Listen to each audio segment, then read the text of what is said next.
Hey, what's up everybody? Welcome back. Brennan again. Going to do a sponsored video today, in a sense, only because you guys know recently from a lot of my squatting and benching videos, I've been complaining a lot about shoulder mobility, and I've been mentioning it's something I've been really trying to work on. As part of that, someone that subscribed to my channel and actually has their own channel, Ryan, has made a video response talking about shoulder mobility and a lot of great exercises that you can do. So I went ahead and asked him if I could upload it to my channel to highlight it because I think it has a lot of great information, and that's exactly what I've done. So what you'll see is a video by Ryan. I highly encourage you guys to watch if you've been dealing with any kind of issues and implement in some of these things as I have, and I think you'll find they'll be really beneficial. And if you like his channel, I'll link it in the description box as well. So in the meantime, as always, thanks for watching and stay big and mobile.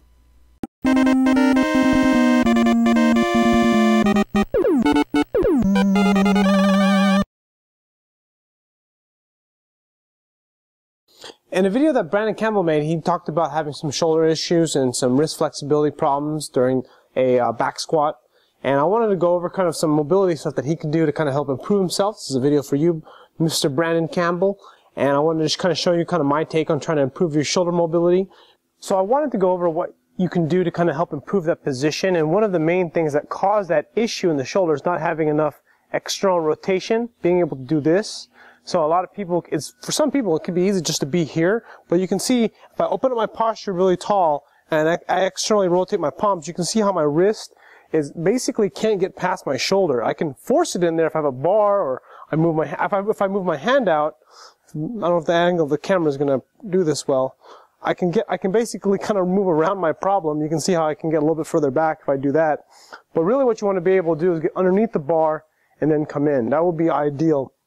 And you can see how my wrist is breaking because I'm actually trying to show you an exaggerated position. So what we want to do is we want to, from this position here, we want to improve this external rotation flexibility. And there's lots of things that improve that position, but one of the major issues is the chest muscle, the pec major and pec minor. I would say pec minor has a bigger issue there for a lot of people because it's a very difficult muscle to stretch. So typically what's best for the pec minor is to really focus on smashing it using a lacrosse ball. If you press on there, right? So just using this as an example here, this is my clavicle, my collarbone, and if I kind of palpate the bottom ridge of my collarbone, you can kind of feel that for yourself, and then coming down right there, just below the delt right here, there's a spot where you may have some tenderness. If you relax your arm, you'll probably feel some tenderness right there. And what we're going to do is we're going to dig a lacrosse ball right into that spot. Okay, so here I got a lacrosse ball. But then what you're going to do is you're going to get that bottom of the clavicle here, and you're going to dig right below it, maybe move to the edge, so that you're kind of right at the junction point of the top of the shoulder and the chest muscle, and right underneath that section right there. And what you're going to do is you're going to dig right in and press into that muscle. So you're going to press, and then you're going to move your arm around. And then you move your arm around like so. You can make a little external rotation movements to kind of help tack down, press down on the tissue, and then rotate the muscle out. That way you can improve that tissue. So what I'm doing is I'm digging my muscle in there, and then I'm externally rotating my palm and shoulder to improve this movement here. The second part that I also like to do to kind of help improve this external rotation is to maybe work on this medial delt junction point. So being able to get right in here, digging into here, and just making little circles right there. So I'm right at the junction point of the medial delt, and then making little external rotation movements. Can you kind of help this out a little bit?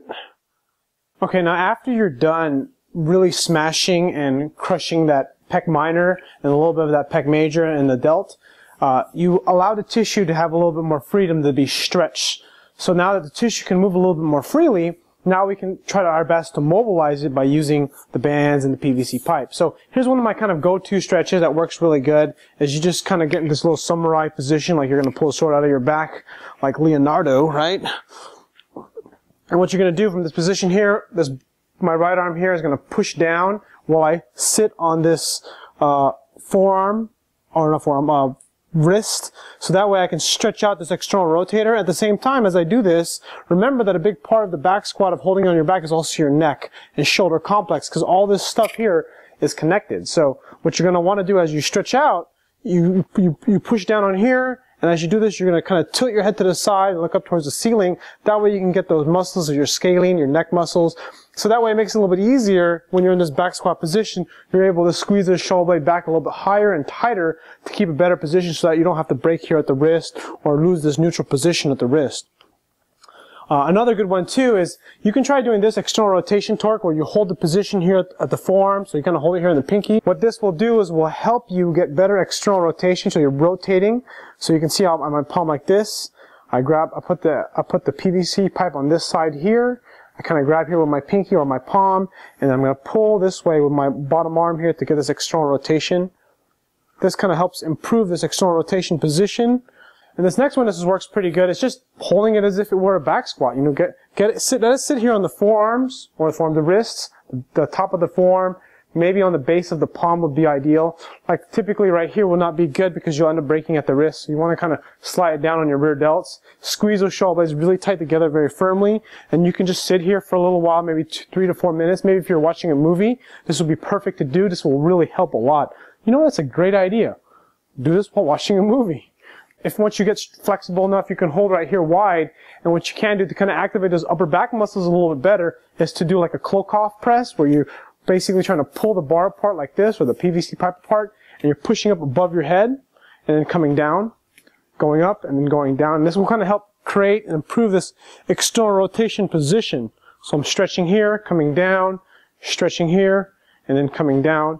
And of course, shoulder dislocations are also good. It's kind of a go-to. Remember, one of the things when it comes to mobilizing your shoulders, especially for a back squat, is you want to mobilize in the position of restriction. I'll repeat that a lot because some people just stretch for no real reason, and you want to stretch in the way that makes sense for the movement you're going to create. So in this case, this back squat position, so a lot of people who stretch their chest, who have tight chest and shoulder muscles, will just do like a stretch like this, which is not a bad idea. You know, or they'll have the band up higher and they'll stretch. Kind of what I like to do is, again, is use the same position as the back squat, squeeze that shoulder blade back, teach that shoulder blade to be tight as you stretch your chest, external rotators, and get that same position you would get in the back squat. Like so. That way you get a good stretch in the chest, and you might not feel much of a stretch. You might just feel your shoulder blade get tighter back there, and that's kind of what you want anyway, so that way you can have a much more stable position for the back squat and hit some new PRs. Another good way to do this as well is using the band, or using the PVC pipe, which is very effective. And what you'll do is you'll put the PVC pipe in the middle of this band here, and then you get in the same position like I just showed you with another stretch. Like this requires a little bit more setup, right? Let it sit here on your base of your palms, and then you're going to kind of walk forward, get a good stretch here. That way you can kind of get into a good neutral position, and you can keep your chest tall. A thinner band might actually be a little bit more effective, like the little mini, not the mini bands, but the red one I think I like better. But from here, you can do a Klokov press. This is a little bit tight of a band, but you can squeeze the shoulder blades together, push up, work. And then you can kind of walk forward. You can squeeze those shoulder blades better, tighter together. And this will just allow for you to get in a better position in the squat. Because now, I can get my palms back there. Just be careful. You don't want to have things flying and hitting people. So I'll put that down so you can see how it just helps improve. Actually, if anything, it's not so much that I'm improving my chest mobility. I'm actually allowing my body or allowing my shoulder to actually get into that position. And it's not really necessarily a question of, oh, I need to be more flexible. It's a combination of being more flexible along with having motor patterns to get into that position, because a lot of the time being able to be in this really deep, tight shoulder blade position is tough. You know, you see Dan Green set up on a back squat. I mean, he's tight right here. His forearm is in neutral. It's low on his back, and a lot of that because of, you know, obviously working on his mobility and maintaining his mobility as he gets stronger, which allows him to have good leverages and stay injury free. That's probably one of the most great things about him, is that he's almost injury proof, it seems like. So those are my go-to stretches. I hope this video helps you. Try these out. And as always, stay big.